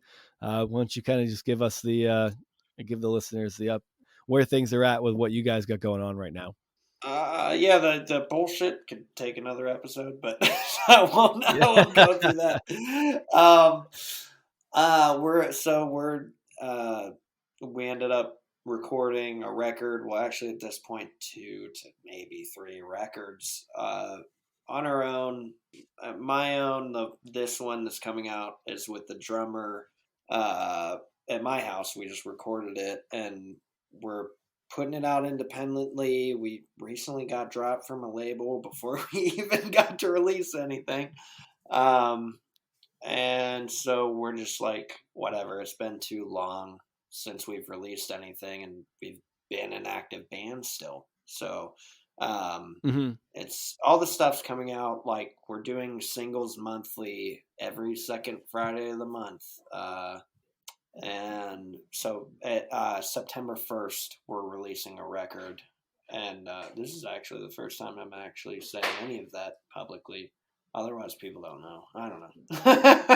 Yeah. But we're really proud of it. And it was nice to kind of prove to myself and especially like prove to Cam, our drummer, that, hey, we don't need a big studio to do this, and it sounds great just doing it at home. It stands up to the shit that costs fucking $35,000. Yeah, which I can attest to. You did send me the album to listen to, and it is great, and it does sound great, and I love it. I'm glad you guys are pushing forward with the releases, and I'm looking forward to directing people towards it. I think it's funny, we've, like, as you would know, but we've, like, Casey and I, with the metal and hardcore, metalcore backgrounds and the heavy music and shit, it's like we talk a lot about that, and that's not always the most accessible. That's not what everyone's into, and I guess some people probably suffer through our regular conversations about music they don't give a fuck about. So I was excited to go a different approach with what you guys are doing. It's not so, for you guys who get sick of listening to us talk about all the metal bands we were interested in or loving now, you're looking at something not quite in that lane. Mighty's for everybody. Yes, Mighty's for everybody. we were all, it's funny because we were all in metalcore bands, man. Like, yeah. I love that shit. But I was also a Reliant K kid, so oh yeah. And they'll never get old. They'll never die. But Reliant K will live forever. God bless Matt Hoops from Reliant K, because if I can say one more thing, it's that I somehow ended up being friends with that dude, and he has been one of the greatest mentors, just like incredibly encouraging and generous guy. Those dudes, the Reliant K dudes, are the real deal, and like I'm so glad to growing up loving them, and then like being like, holy shit, man, like I'm so glad y'all are nice, because that's cool. Most of my heroes, that's awesome. You get issues with them, but Matt Hoops did I was at Purple Door one year, and Matt Hoops did a metalcore band for a minute, didn't he? I'd have to ask him. We've never talked about it. Oh, I was just the week before. I'm gonna look it up. The week before you guys were, because you guys both did Florida back to back, right? And you did Disneyland. I was at Disney. Casey went to the absolute middle of nowhere, and right. Utah and Nevada. Not being around. Yeah, I don't know. That's Disneyland in some sort of way. But I stayed with Hoops for a minute at their place in Florida, and I forget what. There was something important that I needed to tell you about with that had to do with the thing. I'm sorry. You're fine. I'm like, just delete that. Also, just scratch that shit from the record. I was looking for what Matt Hoops' band. I know someone from Reliant K was in like a heavy band for a second, and they didn't really. It didn't. I don't think it just lasted long. But I can't even What's the find other it. guy? Matt Thiessen? Matt Right? Thiessen. Yeah, Thiessen. Hoops. He's kind today, of a. Go ahead, man. Oh, well, today it's so funny, but like right before we got on with each other, he sent me he said it was like carbids.com or something. Do you guys like Rob Deerdeck? Like, you guys know Rob Deerdeck? Oh, yeah. Fantasy Fact. Yeah. Big, yeah. Do you guys remember when he kick flipped that car? He jumped a fucking Chevy Sonic in a spiral and landed it back on the wheels, like full slide flip, kick flip. Really? He sends me this link to that car that is being sold on an auction today. And it's like, dude, it's like $3,800, and I'm like, shit, I might scrounge up the money and buy this motherfucker. Does it come with like a certification that is in fact the car he jumped? Dude, it's very obvious that it's the car. Like, I don't need any certification. Like, you look at it has like 120 photos or something of the car, and I'm like, yeah, this is the one. My word, I definitely have to watch this video. Which one? Oh, the jump the car video? The kickflip, yeah. It's out of control. Holy crap. Yeah, and that's the car. It's on sale right now.